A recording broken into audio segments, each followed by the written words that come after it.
Hi, my name is Sanjay Dhami and I am from BMC Technical Support Team. In this video, we will see how to fix the use case where we are unable to log into RLM Requester UI. As you can see, I have successfully installed BRPM Legacy UI and BRPM Requester UI. Here's the login screen for both Legacy UI and BRLM Requester UI. It is a fresh install and I am able to successfully log into Legacy UI as you can see on the screen. However, if I try to log into BRLM Requester UI, nothing happens. It is not allowing me to proceed further or log in. Now, in order to log into BRLM Requester UI, we need to make some configurational changes. So, how do we do that? First, we will go to environments directory in RPM server and open the production.rb file. Now we'll go to RPM installation directory, then releases, then RPM folder, config, environments, and then we'll open the production.rb file. Now in the line number 133, if you have notepad++ or go to the bottom of this file, here we need to modify the cos_origins value to the URL of RLM requester UI.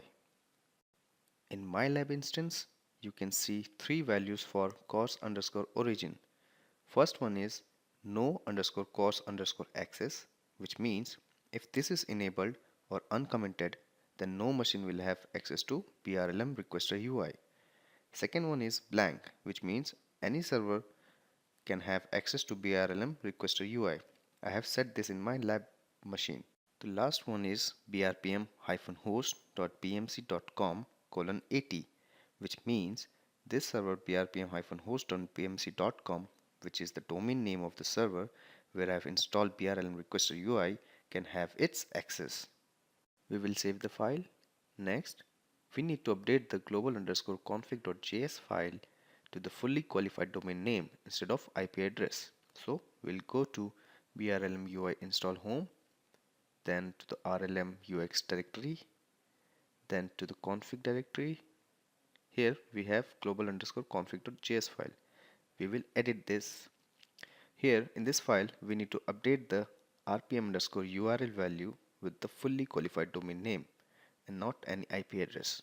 Here you can see I have given the fully qualified domain name and not any IP.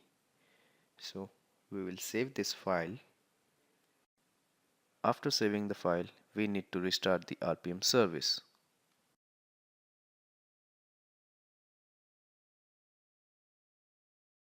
Once the service is up and running, I will try again logging into the RLM UI using my credentials.